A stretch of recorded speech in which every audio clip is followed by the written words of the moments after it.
It's Hot 937 and Hot937.com. Your man Big Regg. I'm here with my man Armani White. What's good Blanco. with you? What's going on, man? It's Big Regg, Big Blanco, bro. Let me scoot up a little bit. You're doing big things. Yes, sir. Yes, sir. All right, so you're originally from Philly? West Philly, yes, sir. West Philadelphia. You're born and raised. You been out West Philly before? No, I haven't been in Yeah, West Philly. you Matter of fact, you know been what? anywhere in Philly? I'll be in Philly Okay. on the 28th of this month. What we got going on? I'm going down there for a wedding. Oh, okay. Got you. So you doing? It might not be in Philly though. It might be like outside of. You know what? Nah, I told I'm going to Philly. for sure. But I've been to Philly before. I was Yeah. I got a homie from up here who's from Philly. He's from North Philly. Got you. Okay. Yeah. And I was down there when the NBA All-Star game was there. What was that? That was a minute ago. Yeah. How about? That was a minute ago. Yeah. It gotta be with the '90s. Was it the 90s? Might have been the 90s. Yeah, you're right. Man. That was the 90s. Long time ago. Nah. Philly's a cool spot. I mean, this is my first time out this way, for sure. Like I only came to, I think. Actually, no, we did a run when I went on tour with Vince Staples. We went Boston, New Haven. So yeah, but I never like really been. Yeah. Like I don't know what kind of food. What's your food spots out here? Oh man, we got Jamaican food. Really? Right here in Hartford, like mad Jamaicans. That tripped me out. I ain't gonna lie. You don't have a lot of Jamaican spots in Philly? No, we do. We got a couple. I just never. It's just I never. I was just talking to Buck about this. I'm like, bro, I ain't seen a lot of this this way. You know, I was just talking about that with another artist. A lot of people, when they hear Connecticut, they don't think that it's black people here. Yeah. Uh-huh. You know, and I blame that on TV and how Connecticut is portrayed on everything. The perfect example that I use is the TV show My Wife and Kids with Damon Wayans. Exactly. Yeah. And they filmed it in Stamford, Connecticut. Yeah. They're like a rich Right. family. Yeah. Every time you see something, Connecticut is rich. That's what I was about to say. It's like Connecticut, one of them made it out the.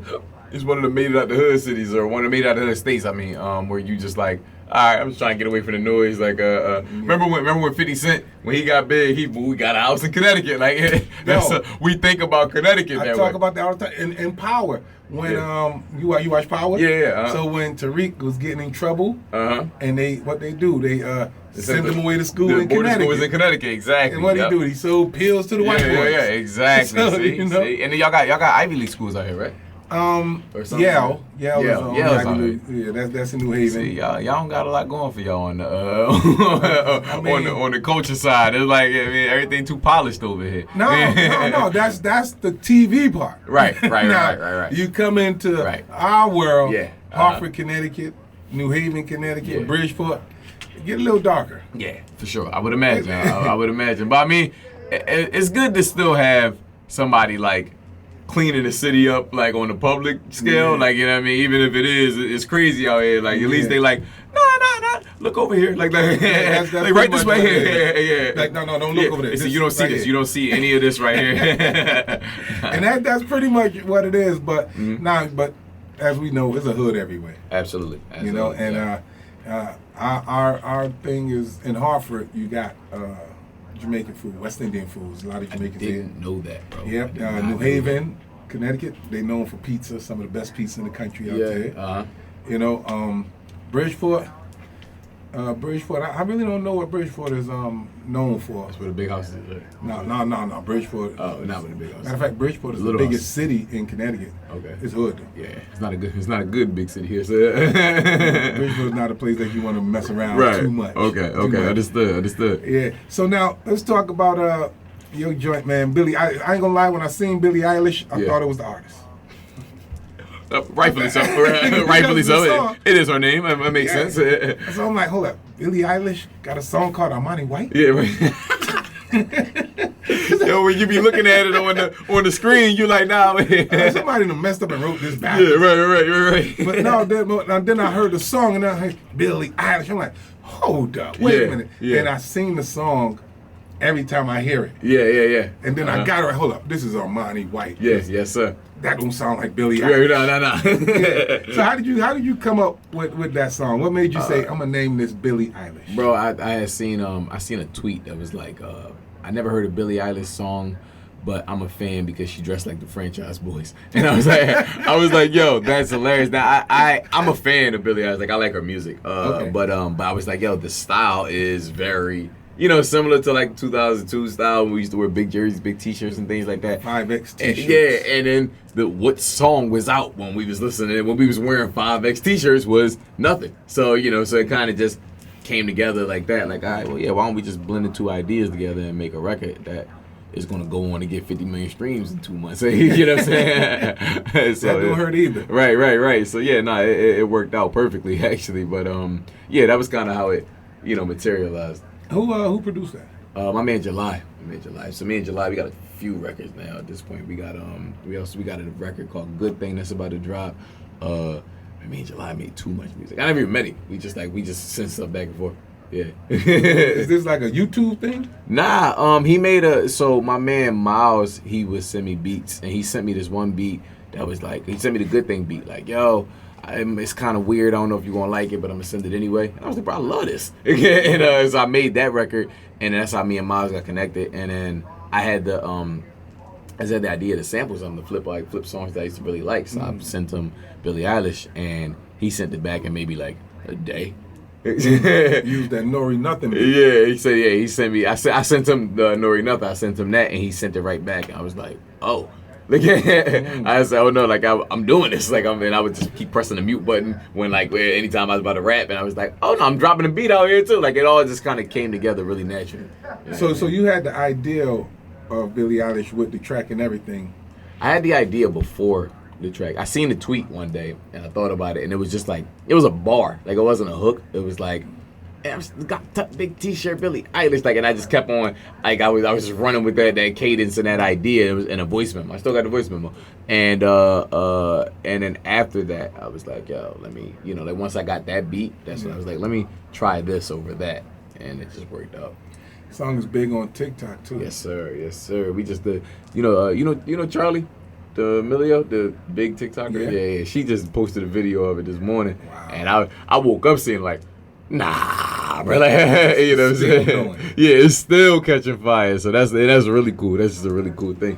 Did you expect to do what it's doing? The real answer is yes. Now, the other real answer is I did not expect it to happen this fast. When you talk about 50 million streams, stuff like that, I didn't expect it to take 2 months for that. Those are wow benchmarks that I was like, it'll take this long. You know what I mean? Like the things, the goals and the things that we knocked out in a 2 month span, it's nuts, bro. It's ridiculous. Work. Yeah. And it's I think the way I look at it also is, if you put the key in the car, you expect it to start. You know what I mean? So if you put the work in, you expect to get good results. So I work. You know what I mean? I keep my head down, just do the work. Now, how long? You said 2 months? Yeah, I've been up for 2 months. Yeah. So a person would say, how much work went into 2 months? Nah, now 2 months it's been out, and now it was. I teased it in February. I teased it in February on the 19th specifically, but from the 1st to the 18th. February 19th? Yeah, I wrote a whole. That's my mother's birthday. Oh, word. See, so your mom is the reason why. So from the 1st to the 18th, I made a whole game plan. I Google Doc'd everything that I was going to do for this release. On the 19th, I started it. It took off. Like the first video just took off, and I was like, oh. So from February 19th to May 19th, those 3 months, I just campaigned because it's even harder to keep a song alive when it's not out. Yeah. You know what I mean? Like where they can't actually go listen to this. So it created the cool thing was like the hype stayed alive, and it created FOMO for all the people who wanted the song because they couldn't have the song. So now they just want it, and they're like begging for it at this point. Anytime I post something, they're like, yeah, whatever, man, where's Billie Eilish? They're bullying me at this point. You know what I mean? And so it was a lot of work just to keep the song alive. It was a lot of work to clear the sample. It was a lot of work to get the music video done. A lot of this stuff we had to do with him in real time to just stay effective and stay on pace with when we were trying to release it. Oh, okay. Yeah. You know what? And it's good that you say that, because it's kids out there or people out there, artists, who feel like you can do this fast. Yeah. They'll hear you say 2 months and be like, oh, okay, well, I'm going to do this, and it's going to happen for me in 2 months. Nah. Billie Eilish is a rare form. Like, that's a rare situation that a lot of artists don't get to. Like, all of this stuff, all of the trophies, all the accolades, it's a rare thing that a lot of artists, like you can't just wake up and be like, I'm gonna drop a song and that's gonna happen. Like, you can work. I like to let everybody know, like, anything I do is possible for you. You can go out and you can get what I'm getting, but you gotta work to get what I'm getting. Like, day in, day out, big bags under your eyes, and like, it even got tricky on the release of Billie Eilish because the big dogs woke up. Jack Harlow had went viral, and then he was like, yo, I'm going to drop my album right after that. So then we was like, all right, okay, maybe we should. Oh, yeah. Then Future said, I'm going to drop too, and it was like, all right, well, we're definitely not going to. Then Kendrick came alive. And he was like, well, damn it, what can we do? Yeah, right. I said, bro, can y'all just let me drop the song? Like, so it got tricky, but you can't rush the greatness that you want to have. You know what I'm saying? Like, when you want that greatness, sometimes you have to be patient with it, and you got to do what makes sense to do. You know what I'm saying? Yeah, and again, like I said, I think that's dope because in the era of streaming and going viral and all of that, people sometimes forget about the work that you have to put in. It's microwave. To be an artist. The people think the world works like an air fryer. Yeah, like, you just drop the salmon in, close it, press the button, and bring it back out. It's like, nah, you gotta prep this. You really got to prep it. It's step by step. It's a course of action with a lot of the things that if you want real good results, real big results, because don't get me wrong, it's a lot of things that went viral. I'm one of many, but it ain't a lot of Billie Eilish's. You know what I'm saying? Like, it's not a lot of records that went viral but then went on to do this, or went viral but then went on to have this impact, that effect, and be featured here. Like I said, it lacks. It wasn't as full circle as Billie Eilish was. So it took patience. It took dedication. It took hard work, and you had to understand what it is you wanted to do and do it. You know what I mean? Now, like you said, it's been songs that went viral. But yours is doing incredible numbers. Yes, sir. And what is microwavable now is the fans' attention span. Yeah. Like, it's so fast. Like, they love you for a week or two. Your song is it, and then they like, what's next? So right. how are you? What are you doing, and how are you going to keep their attention? Right. So this is my theory, right? Now I'm there's a few things I want to say to that. One of the things is I look at music like content. Now I'm a musician, I'm an artist, and like I'm passionate about my music, but I look at it now like content. It's not just music anymore. And what I mean by that is, like, Charlie posts content. Charlie D'Amelio from TikTok, she posts content. That's my real competition. It's not Future, Drake, Kanye, whatever. That's my competition. The competition is the people who just make content every day. I don't know, Issa Rae, like her, like whoever she puts on her TV show, that's my competition, because we're fighting for attention. We're fighting for the attention span. So when you think about it, Issa Rae, we gravitate towards what she does. Outside, like, after Insecure, if she drops another TV show, we're in. If she drops another, she just dropped the rap TV show, I'm in. You know what I'm saying? Because you create an umbrella that's bigger than I'm just this music. You create the persona, you create the personality, and you create the character. You put your character on the board, and these people gravitate towards that character. If we're playing Super Mario, Smash Bros or something, I'm going to pick Luigi. Like, you know what I'm saying? It's one of them type things. You create that character for people to always fall in love with outside of the music. So now the way you keep that alive, I'm giving you a long-winded answer, I apologize, but the way you keep that alive is not just the song. It's what happened with Billie Eilish. So, and what for me, what Billie Eilish was, I was, before there was a trend or a TikTok or this and that, I was the main TikToker, the main influencer that was carrying the song. People now identify me to the record, or me with the record. You know what I'm saying? And I think that's just important when you're trying to build the legacy or build the longevity of a career that's outside of just that one record. You gotta stand in front of that record. You gotta be right there alongside of that record campaign and running and gunning and promoting that. And so, and that's one of the ways to do it. The other thing I was going to say is, I agree, like, just as far as like the microwave society, we're rolling out, what my first project is and what it looks like. And I thought about it like from just telling on to what I was saying. It's like, you take a Netflix documentary or a Netflix TV show, the show You.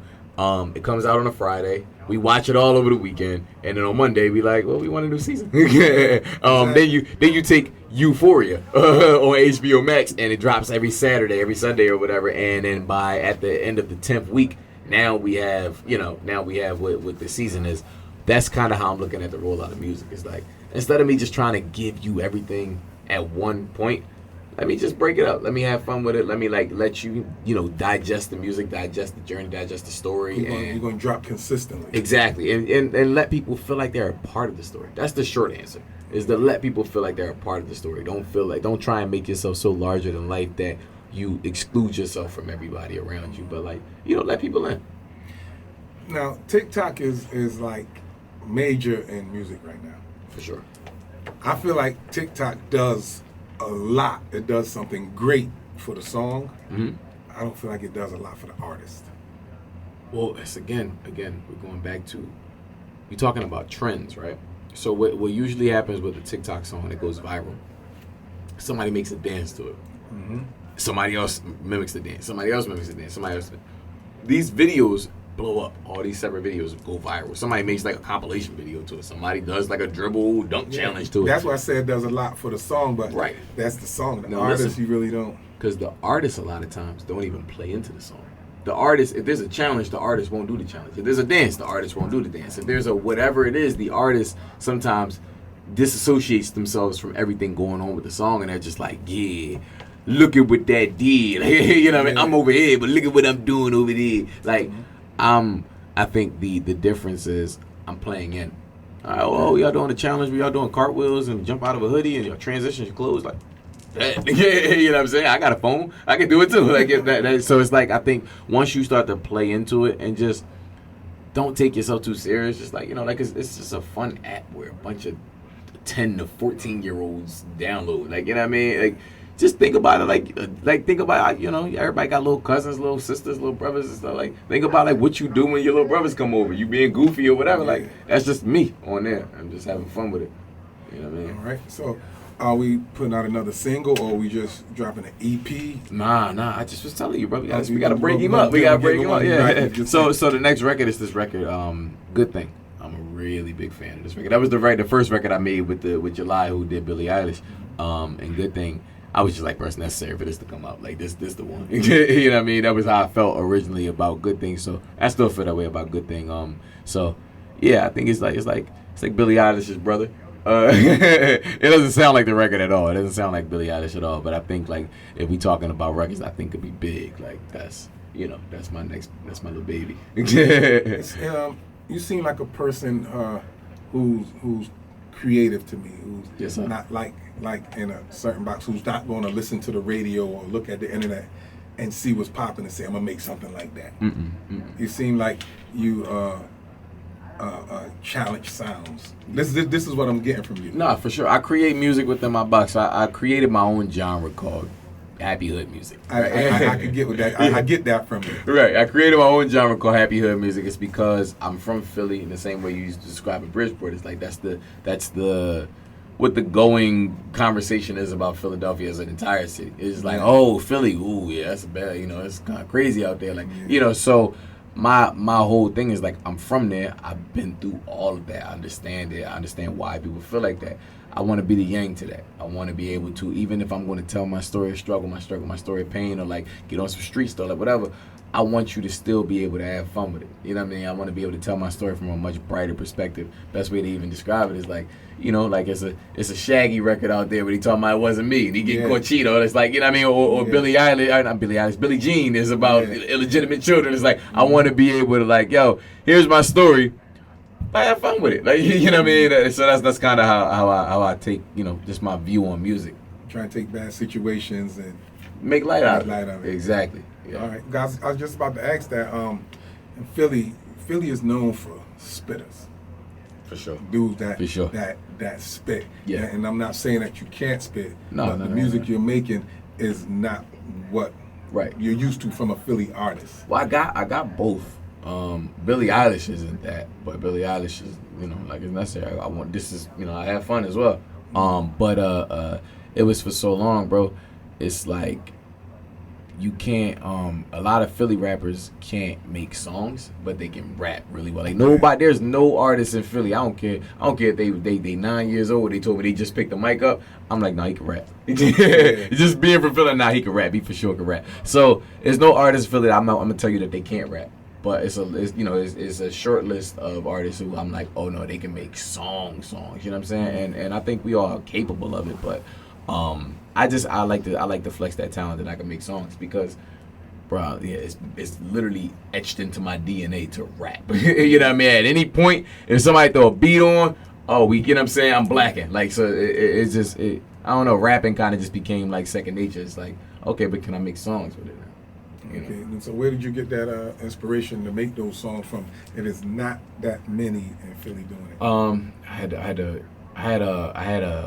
I had late registration when I was a kid, and that was one of the first times I kind of started training myself into making songs. But even honestly, it was a lot of Kanye records that I listened to growing up. Where I was like, oh, this is how you make a song. That's definitely how you make. This is how you make a song. You know what I mean? This is what a hook sounds like. This is what and because it was just different variations of the beat. Like where the hook would come in, I was still rapping. Like you look at all my old little records, like the things that's on on YouTube Private and stuff. I'm just rapping, just going for like 4 minutes, 5 minutes. It's like so. Yeah, like you take those records, like those Kanye records, even like Eminem records. I used to listen to like a lot of Missy Elliott records. Like those were the things I was listening to. I was like, oh, they're making songs. It's not about this metaphor and that double entendre and this like whatever. It's like it's about the vibe. It's about like music is not something that you hear. It's something you feel. It's about what you can feel from this. You know what I mean? Okay. All right, so we're gonna wrap this thing up, man. Yes, sir. I want to thank you for coming through. And I gotta bring you to get some Jamaican food. Yeah, bro. No, let's wrap this up. We gotta go. Hey, my man Armani White. Make sure y'all. How many you got? How many streams you have on? Billie Eilish? It was 44 million to this morning. By the time y'all see this, it might be in the 50s. This is on Spotify alone, so it's probably pushing the 60s overall. But yeah. All right, so let's turn it up even more, man. Yes, sir. We're going to 100. We're going to 100. Hey, listen, thanks for coming through. Appreciate Much you, big success homie. to you. Yes, all right? sir. It's Hot 937.